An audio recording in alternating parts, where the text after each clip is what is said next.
So, good afternoon everyone. So, this afternoon we will discuss about online interviews. So, online interview is a job interview conducted over the internet using video conferencing tools. So, ang online interview is kanang, for example, ginagkuan ka kanang gi-interview ka sa imong manager. So, magamit ko og kanang internet, messenger, Zoom, or any kind of kanang website. So, benefits of online interview. So, security concern, ensure the privacy and integrity of the interview process. Then, distraction, background noise, interruption at home. Then, lack of professional connection, difficulty in reading body language and establishing rapport. So, preparing an online interview.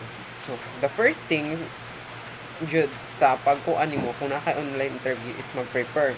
So, first is test your camera. So, check your camera, microphone, or internet connection in advance. So, kay kivali for example, naka-interview 8 p.m. or 8 a.m.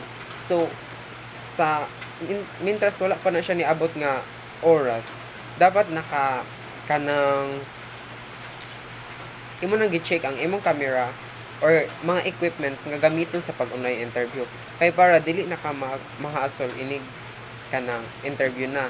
For example, daot na imong kuan kanang microphone. So ang imong mga istorya is kanang imong mga tubag sa pag-interview is dili madungog sa nag-interview sa imo. So useless nang gyapon ang imong pag kanang interview. So the next is dress professionally. So when kanang if kanang interviewon ka, dapat mag-dress ka og mga kuan kanang formal attire pang interview kay para mas kuan jud sa mag-interview nimo nga ma-appreciate gyud nimo nga kini siya formal nga kuan. So deserving niya nga kuan nga maay siya motubag o hindot ang iyang atake sa iyang pag-interview. So dapat mag-dress ka og kanang pang formal, dili kay kanang mga kuan burag kag naglaag. So dili gyud na siya bagay sa pag kuan. So dapat jud nga naka-formal o kuan. So technical requirements. So sa online interview na jud siya technical requirements. First is high speed internet connection. So mao gina siya ang primero nga kanang requirements. Why? Kay nga no, in interview man jud is dapat jud nga high quality ang imong internet connection. Kay nga no, once nga mag-interview ka nya low ang imong kuan internet connection, dili gid masabtan sa nag-interview nimo kung unsa imong gipang tubag sa iyang kuan kay because of the low of internet connection. The kuan is with cam. So dapat sa pag-interview is high quality ang imong camera, dili siya kay kanang kuan blurred kay para I don't know kung anong importante siya. Then next is video conferencing software. Familiarize yourself with the platform being used. So ano niya, microphone, good audio quality. So ang microphone nimo ang ginagamit is dapat pod nga good og quality kay para mas masabtan sa mo ito akong giingon ganyan para mas masabtan ang imong gipang tubag sa nag-interview nimo. So the next is interview etiquette. So ang interview etiquette, be on time in a few minutes before your scheduled interview time. So ang kanang kuan interview etiquette ay kanang be on time is kanang so kay kabalo naman ka nga interviewon ka na nga oras. So dapat nga for example, ang imong schedule sa pag-interview is alas 8. So dapat alas 7 na ka sa imong station kung asa ka interviewon kay para dili na madugay. So sa pag-interview dapat yun siya nga mag-interview is introduce mo imong self clearly para kung unsa imong position nga gi-applyan kay para mahibaw-an sa nag-interview. So sa pag-interview is kanang dapat maintain ang imong eye to eye contact sa nag-interview. Bisag online interview lang na siya, dili ka mag kanang lingi or kanang kung sabay mong buhaton. Dapat focus lang ka sa imong kuan nag-interview nimo. So the next is speak clearly and slowly. So initiate your words and avoid mumbling. So sa pagkanang sa interview is dapat mag-speak ka clearly o slowly. Dili kay pas-pas kay imong pagka-istorya. So dapat slowly lang ang imong pagka-istorya para mas masabtan sa kuan niya. Clearly ang imong kuan, imong pag-deliver sa pagtubag. So mas masabtan sa interview. So tips for a successful online interview: practice your interview skills. So kabaw naman ka nga kibal, for example nga interviewin ka tomorrow. So karon pa lang dapat gi-practice na nimo ang imong interview skills sa imong mga families, friends, or any kuan nga ma-practice nimo. So be confident and positive. So project a content, statistic attitude, show your personality lit. Dapat ipakita ang imong personality sa pag-interview kay para mas that's all. Thank you. Hi everyone, my name is Christine Mayros. My topic is talk about physical meeting etiquette. First is punctuality. Arrive on time to avoid disrupting the meeting. Next, if you anticipate being late, inform the organizer in advance. For example, meeting deadlines, student meet deadlines for work, and another object another obligation. Second is dress code. Wear attire appropriate for the meeting purpose, formal for business, cultural for informal.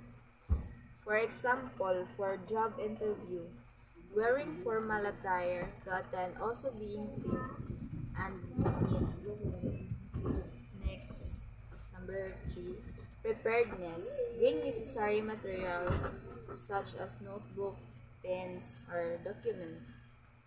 Be ready with talking points or presentation if you extend to contribute.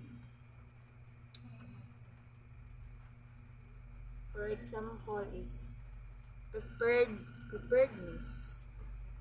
Prepare the visual aids or presentation for the report and preparate the report to avoid error and make sure that you know well the number 4 is respect for the venue.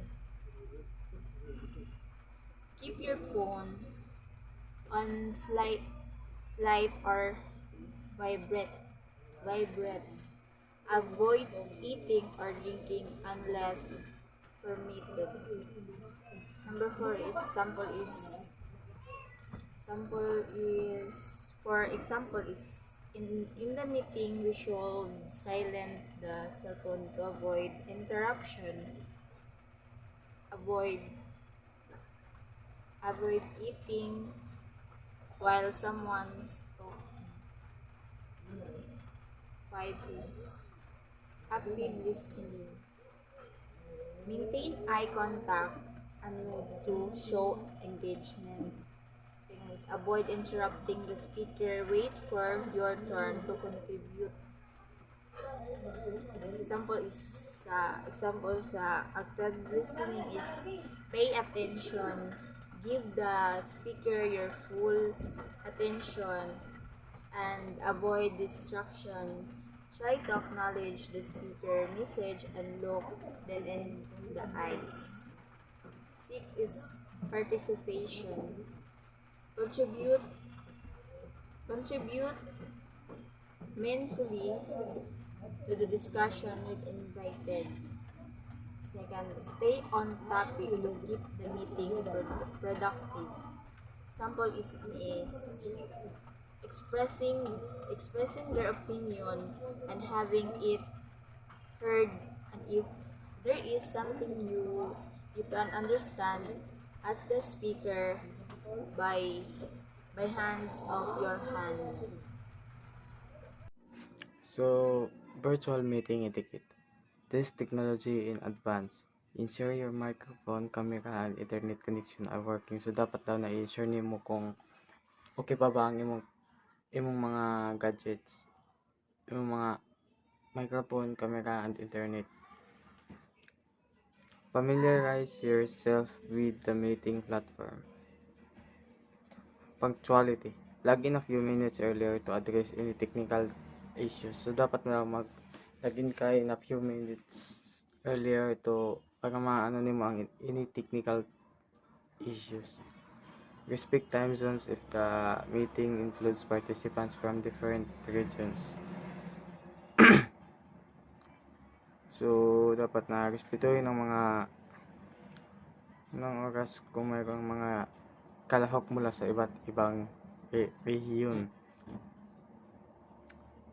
Background and appearance. Choose a clean, distraction-free background or use virtual backgrounds if necessary. So, dapat na piliin daw nimo ang kanang kuan bitaw kanang way samok na background.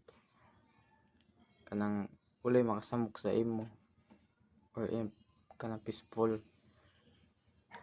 Dress appropriately for the meeting even if working so dapat daw magsuot daw kag sanina na bisa na maay yung panangtarong bitaw tapos bisa na ara ka sa balay. Mute when not speaking. 4 is mute when not speaking. Keep your microphone muted to avoid background noise. So dapat daw na nakamute yung microphone para maka-avoid ng mga masaba. Unmute only when you are speaking. So, i-unmute lang nimo pag kanang ikaw na mo istorya. Number 5, engagement. Keep your camera on if possible to show attentiveness. So, i-on lang nimo ang imong camera if possible to show attentiveness. Use non-verbal cues like nodding or raising your hand virtually. So, mana sabotable na siya. 6 is avoid multitasking. Focus solely in meeting instead of checking emails or browsing the web. So, dapat daw na mag-focus ka sa meeting only, di kay madto pa ka sa line, mag checking sa emails or browsing the web. 7 is professional communication. Speak clearly and concisely. So, dapat daw na pag mag-communicate ka kanang tarong o kanang clearly or kanang avoid talking over others and use the raise hand feature if available. So, dapat na di ka makikistorya sa imong tapad or sa ba tapad or kung mapwede na raise your hand feature if available. Taas lang ka sa imong right hand kung kay 8 follow up summarize case take always in email or message if you're responsible for it.